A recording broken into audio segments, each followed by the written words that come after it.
Hello बच्चों, आज हम एक्सरसाइज 7.4 करेंगे। और 7.4 करने से पहले आपने 7.3 का एक फॉर्मूला पढ़ा था NPR वाला। आज पूरी जो एक्सरसाइज है वो इस फॉर्मूले पर डिपेंड करती है। इस एक्सरसाइज में ये पढ़ाया जाएगा आपको कि इसका यूज़ कैसे करना है। ठीक है, ये फॉर्मूला है क्या और इसे क्या काम आता है।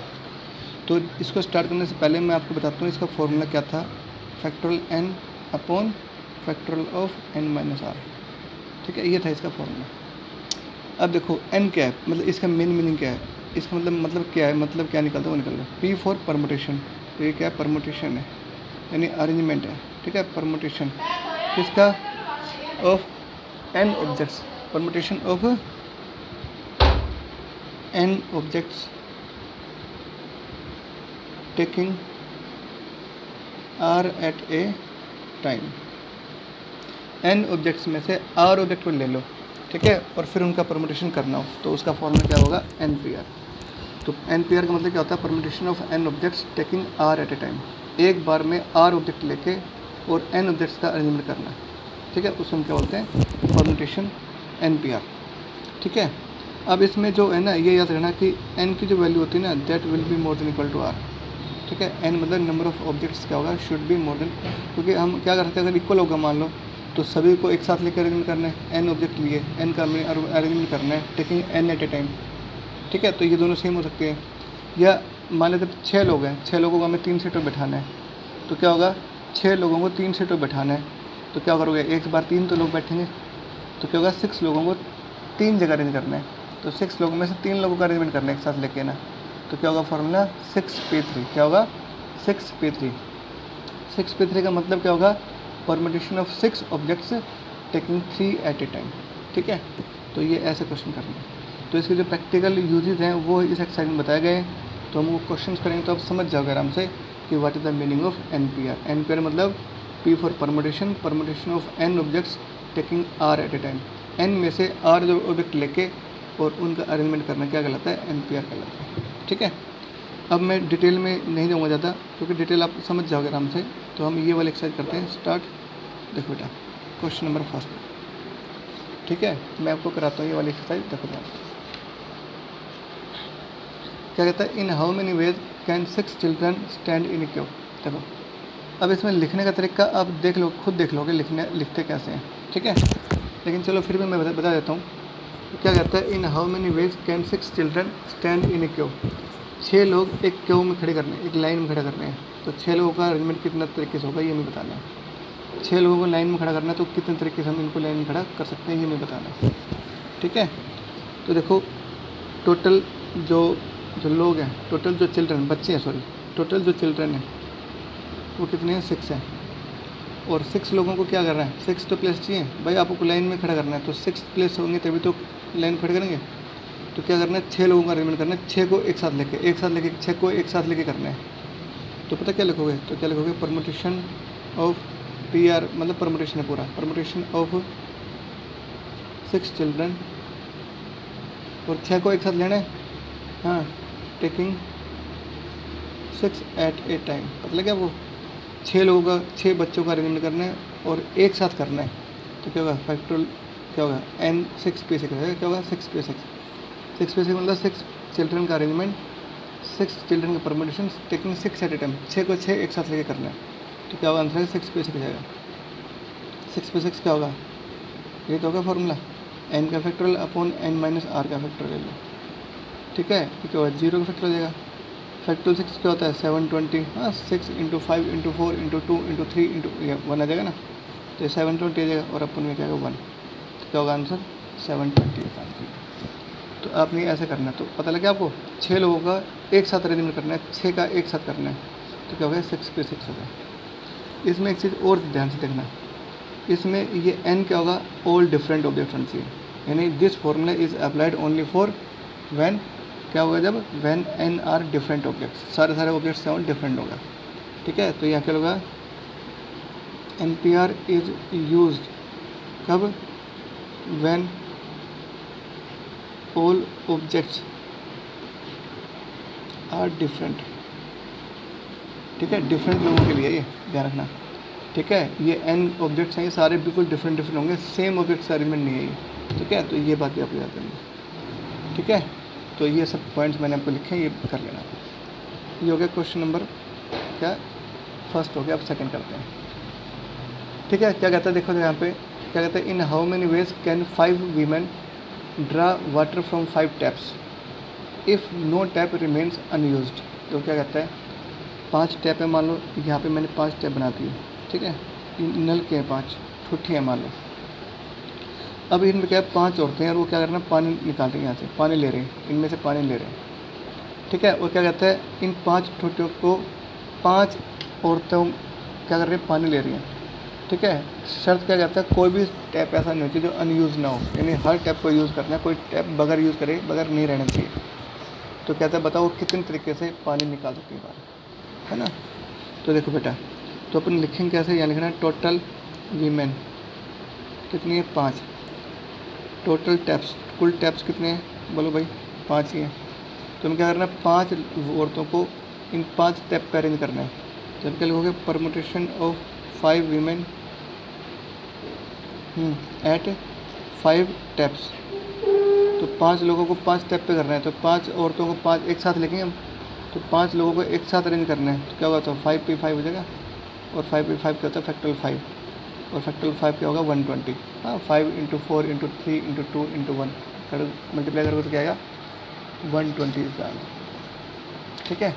ये ऐसे करना है, पता लग गया ना आपको। लिखना कैसे, छोटे छोटे सवाल है 2-2 लाइन के, आपने ऐसे लिखना। क्या कहता है कि इन how many veg 4 different books 1 in each chemistry physics biology and mathematics be arrange in A self. तो 4 बुक्स और चारों डिफरेंट बुक है ना, डिफरेंट बुक है ना। तो 4 अलग अलग बुक है, उनको एक सेल्फ पे अरेंज करना है। क्या करना है सेल्फ पे अरेंज करना है। सेल्फ मतलब उनके लिए 4 प्लेसेस चाहिए। तो क्या लिखो टोटल बुक्स, लिखो यहाँ पे टोटल बुक्स कितनी 4, ठीक है। टोटल प्लेसेस कितने चाहिए इसके लिए 4 प्लेस चाहिए। पर 4 बुक को एक साथ अरेंज करोगे तो क्या 4 तो प्लेस चाहिए, तो क्या लिखो 4 बुक को चारों के चारों एक साथ अरेंज करनी है। तो क्या लिखोगे preparation of 4 books at taking 4 at a time, 4 ही एक साथ लेनी है। तो क्या होगा आंसर 4p4 मतलब फैक्टोरियल 4 हो जाएगा। तो क्या लिखो यहाँ लिखना परमुटेशन ऑफ 4 बुक्स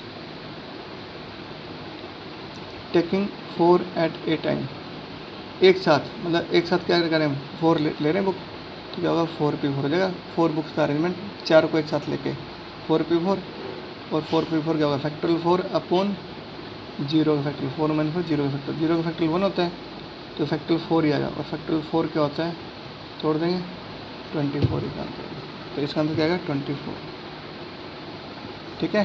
तो सिंपल सा क्वेश्चन है। अगला पार्ट देखो क्या कहता है in how many different ways in how many different rings to be worn in 4 fingers with at most 1 in each finger in how many ways this can be done. देखो मैं थोड़ा एक डायग्राम बनाता हूँ हाथ का, ठीक है। मान लो ये तो अपना अंगूठा है, एक उंगली ये है, एक उंगली ये है, मान लो एक उंगली है, एक उंगली है, ठीक है। और दिस इज योर हैंड।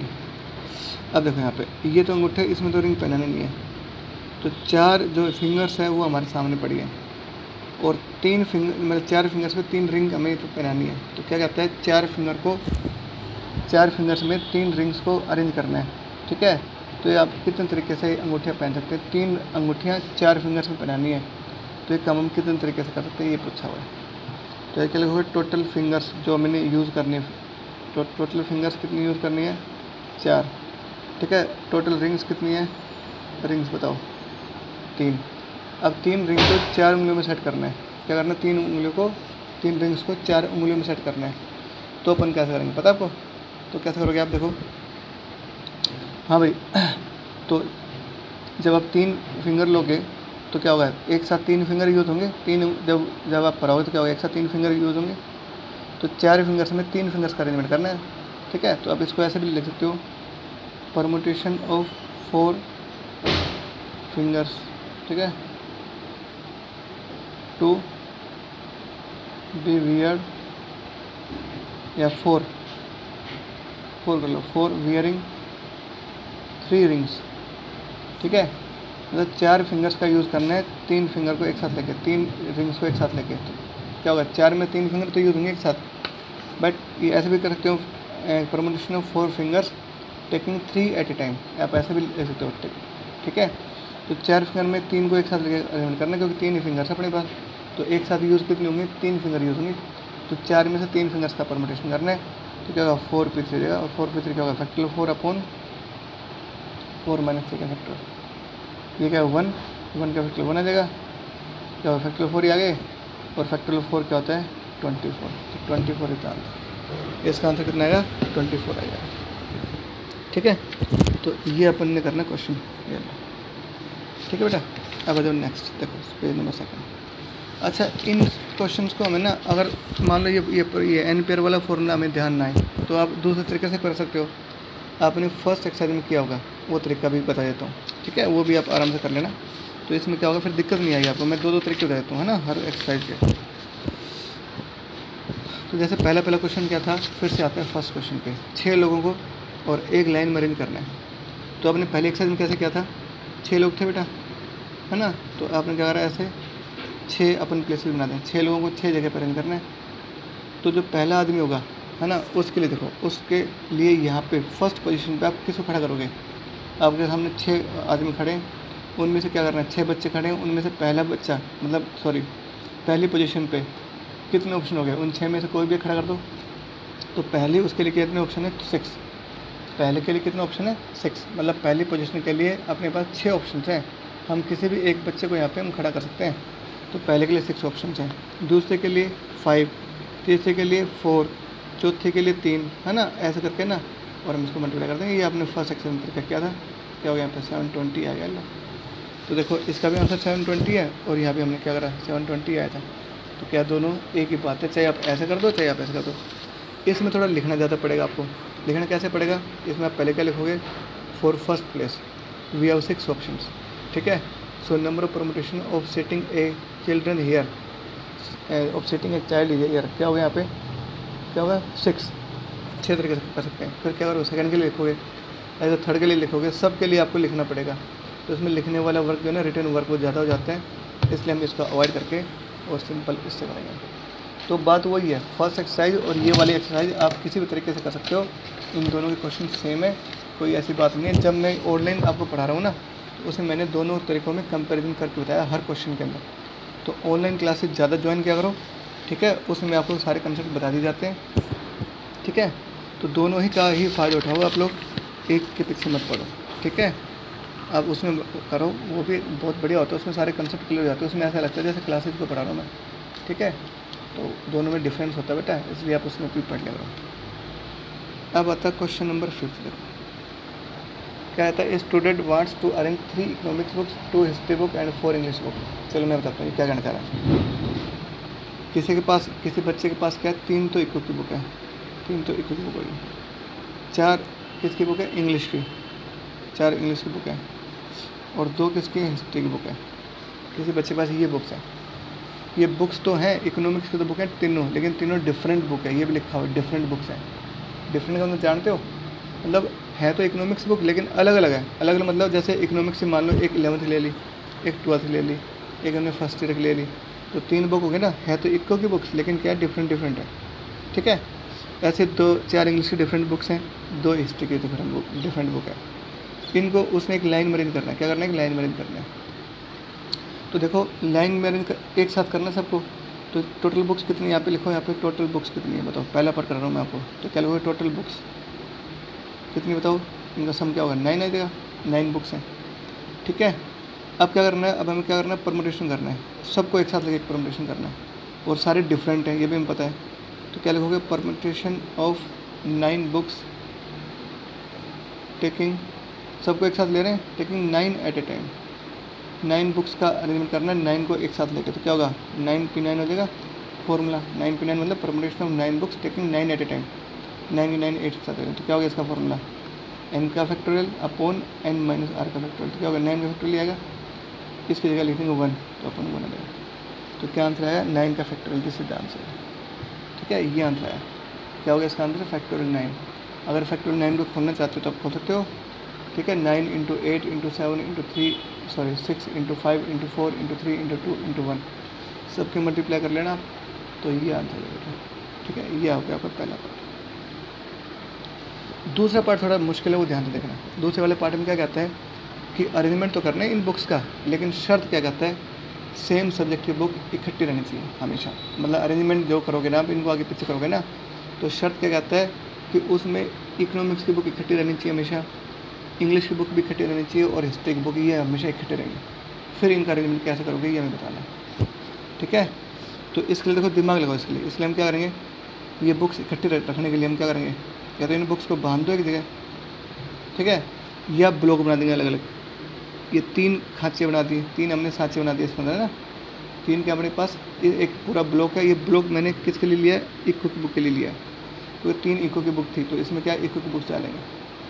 तो अगर इस ब्लॉक में अगर आप इको की बुक्स डालोगे तो बुक्स हमेशा इकट्ठे रहेंगे, है ना, इसलिए हमने ये ब्लॉक बनाया। फिर क्या करेंगे, 4 डाल देंगे यहाँ पे, एक ब्लॉक बना दिया जिसमें 4 हमने कंपार्ट बना दिए, 1 2 3 और 4। ये 4 के लिए क्या करा, इंग्लिश की बुक के लिए ये ब्लॉक बना दिया। एक ब्लॉक और बनाएंगे जिसमें 2 खांचे बनाएंगे, जिसके अंदर 2 हिस्ट्री की बुक्स आएंगे। तो ये क्या हो गया, हिस्ट्री बुक्स आ गई। ठीक है, इको की 3, इंग्लिश की 4 और 2 हिस्ट्री की बुक्स हैं।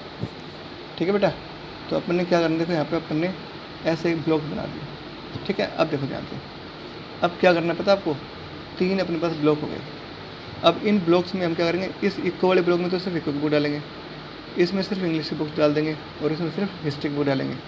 तो क्या होगा आपको पता है, फिर क्या होगा, इको की बुक इकट्ठे रहेंगे हमेशा, इंग्लिश की बुक इकट्ठे रहेंगे, और हिस्ट्री की बुक भी इकट्ठे रहेंगे। और हमें यही चाहिए हमें, ठीक है, कि इसमें पर्टिकुलर सब्जेक्ट की बुक इकट्ठी आनी चाहिए, है ना। तो मैं कर दूँ सीधा ही, तो अब क्या लिखो यहाँ पे, है ना, टोटल प्रमोटेशन ऑफ क्या होगा, ऑल बुक्स। इसमें क्या कंडीशन है, इन विच क्या लिखोगे, पर्टिकुलर सब्जेक्ट बुक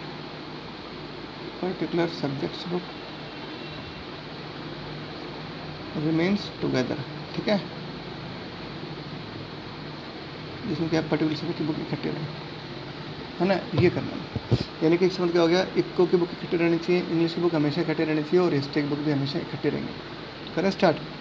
तो देखो बेटा, 3 इको की बुक है, तो 3 बुक को, ये 3 जगह बन रही है अपने पास, तो 3 बुक को 3 जगह अरेंज करना है। तो इकोनॉमिक्स की बुक का अरेंजमेंट क्या होगा, 3p3। ये क्या, this is the arrangement of economic books, 3 economics eight 3 places. तो 3p3 जगह। ठीक है, इनटू, अब आ जाओ इसका, ये क्या बताइए बोलो, ये क्या, इंग्लिश की बुक्स हैं, 4 खाते बने, 4 जगह इनके लिए, तो 4 बुक्स को 4 जगह अरेंज करना। तो क्या होता है, 4p4, this is the permutation for English books. अब आ जाओ हिस्ट्री बुक्स, हिस्ट्री बुक के लिए कितने खाते हैं, 2, तो 2 ही बुक है, तो 2 बुक्स को 2 प्लेस पर अरेंज करना है। तो क्या हो गया, इनटू में 2p2। ये तो हो गया बुक्स का अरेंजमेंट इन द ब्लॉक्स, ये तो ब्लॉक्स के अंदर बुक्स का अरेंजमेंट कर दिया। लेकिन हम इन ब्लॉक को भी तो आगे पीछे कर सकते हैं। जैसे एक तो ये अरेंजमेंट है, इको वाली पहले लिख दी, फिर हमने सारे इंग्लिश वाले लगा दी, फिर सारे हिस्ट्री वाले लगा दी, या फिर ऐसा करते हैं हिस्ट्री वाले को पहले ले आए, फिर इंग्लिश की, है ना। तो इन ब्लॉक्स का भी तो अरेंजमेंट हो सकता है, ये ब्लॉक भी तो आगे पीछे हो सकते हैं ना। तो अब क्या लिखो, यहाँ पे लिखना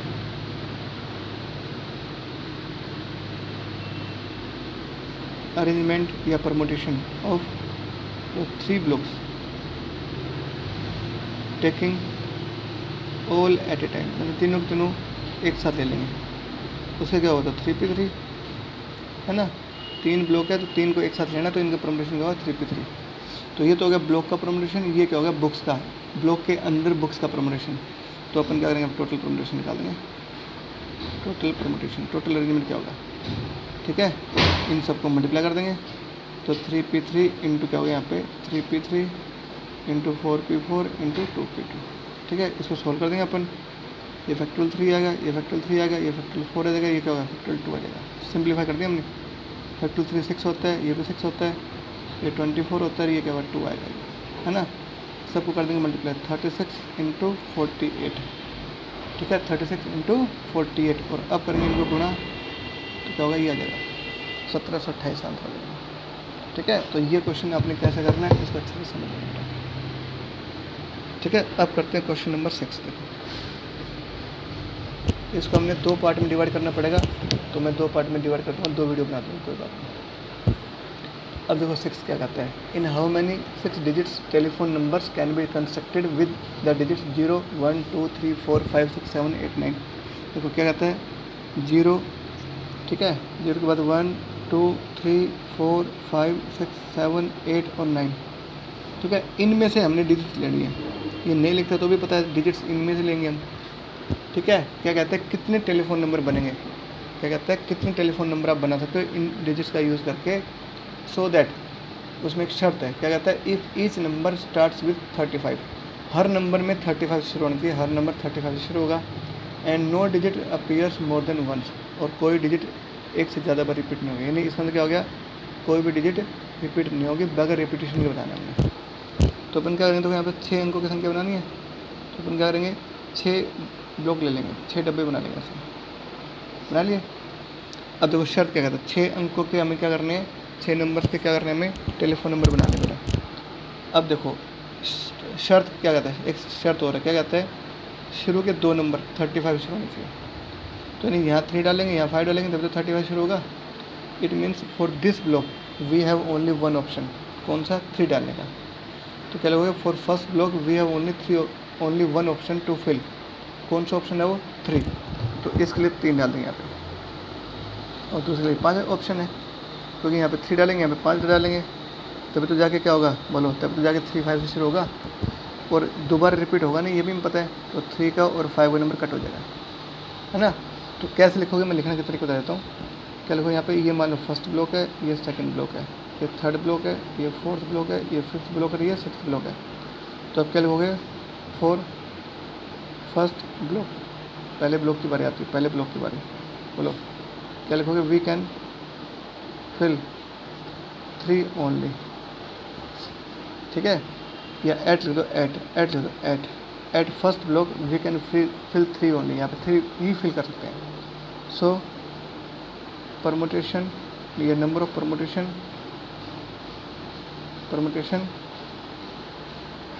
फॉर दिस प्लेस,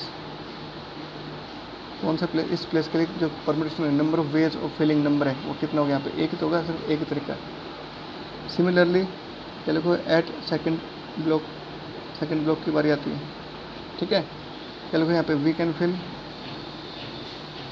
5 ओनली, यहाँ पे क्या करेंगे 5 भर सकते हैं बस, क्योंकि शर्त है। तो क्या बोलोगे, सो number of permutation for this place, क्या होगा बताए यहाँ पे 1, क्योंकि यहाँ पे 5 डालना है सिर्फ, तो एक ही ऑप्शन हो गया, तो नंबर ऑफ परमुटेशन करना पड़ेगा यहाँ पे, नंबर ऑफ परमुटेशन, इसका एक परमुटेशन, तो 1 और 1 हो गया। अब देखो, अब जो टोटल रिमेनिंग डिजिट्स, जो डिजिट्स बच गई जिनका हमने यूज़ करना है, जो अनयूज है, टोटल रिमेनिंग, यही कह दो अनयूज्ड, जो यूज़ नहीं हुई अब तक, अनयूज डिजिट्स कितने बचे बताओ, 8। भाई इसमें 2 तो डिजिट यूज़ हुई है, टोटल 10 थी है, तो 2 हटा देंगे तो 8 बच गई। हमें 8 का रिमेंबर करना है, और टोटल प्लेसेस कितने बच गए, टोटल प्लेसेस जो अनयूज बची है, जिन पे अभी कुछ भी नंबर नहीं डाला हमने, वो कितने बचे, 4 बचे। देखो यार सामने तुम्हारे, तो टोटल जो डिजिट्स हैं वो तो 8 है, टोटल नंबर है वो कितने हो गए बताओ, 4 हो गए, है ना। टोटल जो प्लेस बच गए जिसका यूज़ नहीं हुआ अभी तक, वो 4 बच गए। अब क्या करना है, इन 8 नंबर्स को इन 4 जगह अरेंज करना है। तो क्या हो गया, permutation of 4 numbers at 4 places, ऐसा कर देंगे हम। तो अब आप लिखोगे यहाँ पे, सो क्या लिखोगे, number of permutation, number of arrangements, number of veg, है ना, ऑफ क्या लिखोगे, ऑफ 8 डिजिट्स एट 4 प्लेसेस, या ऐसे कर सकते हो 8 डिजिट्स का टेकिंग 4 एट ए टाइम, ऐसे भी कर सकते हो भाई, 8 डिजिट को डालेंगे लेकिन 4 तो डाल सकते हैं एक साथ, तो 8 में से 4 को एक साथ लेकर करेंगे, तो क्या होगा 8p4 आ जाएगा। लो तो क्या होगा, अब लिखो नाउ टोटल आर्ग्यूमेंट्स,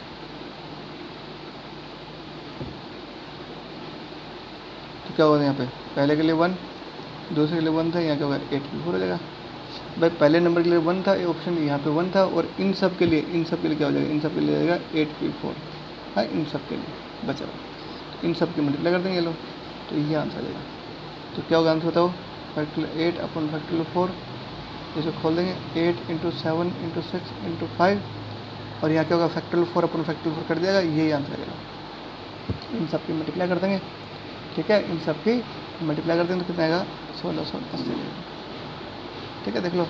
30 30 सतह क्या होता है 210 210 पर 8 होना क्या हुआ 1680 आएगा इसी का। ठीक है, तो ये भी आपको पता चाहिए लिखना कैसे है वो मैंने आपको बता दिया, आपने ऐसे नहीं लिख सकते हो। मतलब अगर कंसेप्ट क्लियर होगा तो लिखने में दिक्कत नहीं है। तो जो मैं आपको बोलता हूँ ना बस आपने वही लिखना है, तो क्या करोगे आप आराम से लिखने वाला जो पैटर्न है वही सीख जाओगे आराम से, कोई दिक्कत नहीं है। ठीक है, मेन बात इसमें समझने वाली बातें, लिखने वाली कोई बात नहीं है।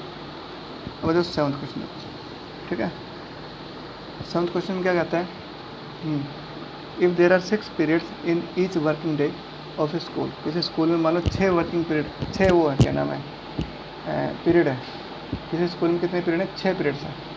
ठीक है, in how many ways can one arrange 5 subject such that each subject is allowed at least 1 period. ठीक है, क्या कहता है 6 पीरियड है, कितने पीरियड है 6 पीरियड है। ठीक है, और उनको क्या करना है 5 सब्जेक्ट है, तो 6 पीरियड को 5 सब्जेक्ट में अरेंज करना है। पता लगे या ये कह दो कि 5 सब्जेक्ट को 6 पीरियड में अरेंज करना है। और क्या कहता है कंडीशन पढ़ोगे, क्या कहता है such that each subject is allowed at least 1 period. ठीक है, मतलब हर सब्जेक्ट को कम से कम 1 पीरियड जरूर मिलना चाहिए, ये शर्त है। तो देखो बेटा, मान लेते हैं अपने पास मैंने एक पीरियड की लिस्ट बना ली। मान लो ये तो फर्स्ट पीरियड है, ये सेकंड पीरियड है, ये थर्ड पीरियड है, ये फोर्थ पीरियड है, ये फिफ्थ पीरियड है और ये सिक्स। ज़्यादा बना देंगे पीरियड, तो ज़्यादा बना जैसे काट देंगे, जैसे बना लेंगे block. First period, second period, third period, fourth period, fifth और ये 6 पीरियड्स मान लो ये है। लिखो यहाँ पे टोटल पीरियड्स स्कूल में कितने पीरियड्स हैं, लिखो यहाँ पे 6। टोटल सब्जेक्ट लिखो जो सब्जेक्ट हमने डालने हैं, कुल सब्जेक्ट कितने बोलो भाई 5। अब क्या करना है हमें पता क्या कहता है, इन पीरियड्स में इन 5 सब्जेक्ट को अरेंज करना है। क्या करना है इनको अरेंज करना है। तो 6 पीरियड्स को मतलब 6 पीरियड में 5 सब्जेक्ट को अरेंज करना है। तो क्या करोगे 6 पीरियड में 5 पीरियड तो यूज़ होंगे एक साथ, भाई 5 सब्जेक्ट डालोगे तो इनमें 6 में एक साथ तो 5 ही यूज़ होंगे। तो क्या होगा 6 पीरियड को 5 जगह अरेंज करना है। तो यहाँ लिखोगे ना, क्या लिखोगे यहाँ पे परमुटेशन, कौन सा परमुटेशन लिखो, परमुटेशन ऑफ क्या लिखोगे 6 पीरियड्स एट 5 प्लेसेस। ठीक है, या ऐसा कह दो परमुटेशन ऑफ 6 पीरियड्स। ठीक है, टेकिंग या लिख लो 4 5 सब्जेक्ट्स, ऐसे लिख लो, एक ही बात तो है। तो 6 पीरियड्स को 5 सब्जेक्ट के लिए अरेंज करना है। तो क्या होगा 6P5 हो जाएगा, 6 का 5 जगह, 6 पीरियड का अरेंजमेंट 5 एक साथ लेके, क्योंकि 5 सब्जेक्ट है तो 5 के लिए 5 पीरियड यूज होंगे एक बारे में। तो 6 पीरियड को 5 पीरियड्स के लिए अरेंज करना है। तो क्या होगा 6P5, ये तो हो गया टोटल परमिशन। अब इनमें से 5 पीरियड हमने कोई भी भर दिए, अब बच गया एक पीरियड वैकेंट। तो अब क्या लिखोगे यहाँ पे total vacant period, total vacant period, एक पीरियड बच गया ना फालतू, टोटल वैकेंट पीरियड कितना हो गया बताए यहाँ पे एक पीरियड बच गया। तो अब क्या करना है उस एक पीरियड में कौन सा डालोगे सब्जेक्ट, 5 सब्जेक्ट है अपने पास, तो उसमें हमारी मर्जी कोई भी पीरियड कोई भी हम डाल दें। तो क्या होगा बताओ, तो उस पीरियड के लिए कुल परमुटेशन कितना हो जाएगा 5। क्यों, क्योंकि देखो यहाँ पे 5 सब्जेक्ट है और वैकेंट पीरियड 1 है। तो अपन क्या लिखोगे परमुटेशन ऑफ 5 सब्जेक्ट। अब 5 सब्जेक्ट्स हैं और एक पीरियड में अरेंज करना है। क्या करोगे कोई भी डाल दो एक, तो क्या लिखोगे परमुटेशन ऑफ 5 सब्जेक्ट्स। हाँ भाई, उनमें से क्या करेंगे 4 1 वैकेंट पीरियड। वैकेंट पीरियड के लिए एक वैकेंट पीरियड है, उसमें 5 सब्जेक्ट को अरेंज करना है। तो क्या होता है 5P1 होगा कि नहीं होगा, 5 सब्जेक्ट को एक साथ लेके एक पीरियड एक सब्जेक्ट को अरेंज करना है। यानी 5 क्या है पीरियड्स हैं, 5 सब्जेक्ट हैं और एक पीरियड में अरेंज करना है। तो एक पीरियड में तो एक बार एक ही सब्जेक्ट डालेगा उन 5 में से। तो क्या होगा 5 में से एक को यूज़ करेंगे, तो क्या होगा 5P1 आ जाएगा। अब यहाँ लिखेंगे हम टोटल परमुटेशन। ठीक है, टोटल परमुटेशन क्या होगा, तो क्या होगा 6P5 इंटू क्या होगा 5P1। अब इसको मल्टीप्लाई कर देंगे, 6P5 क्या होगा बताओ। ठीक है, इसको खोल देंगे, क्या होगा फैक्टोरियल 5 अपॉन 5 माइनस 1 फैक्टोरियल 4 हो जाएगा। करो सिंप्लीफाई, ये 1 का फैक्टर हो जाएगा, ये क्या होगा 5 इंटू फैक्टोरियल 4 मिलेगा। ये क्या होता है 720 होता है, ये क्या होगा 5, क्या होगा आंसर 3600। तो क्या आंसर आएगा 3600। तो कुल परमुटेशन ये हो, समझ गया ना। मैं फिर से एक बार एक्सप्लेन कर देता हूँ।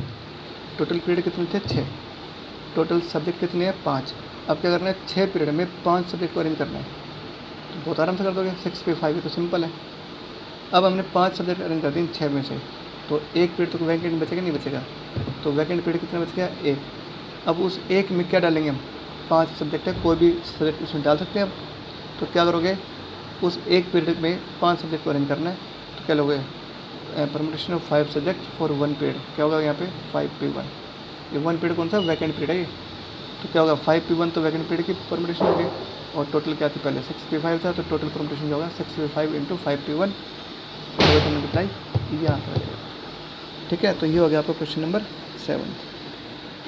अगले पार्ट में बता देंगे क्वेश्चन नंबर 8। ठीक है, तो ये पार्ट यहीं तक कर लो, क्योंकि आधे घंटे का हो गया, ज़्यादा नहीं करना हमें इसको, ज़्यादा नहीं बढ़ाना। तो अगले जो है ना, अगले क्वेश्चन को हम अगले उसमें लेक्चर में आरम्भ कर देंगे। ठीक है।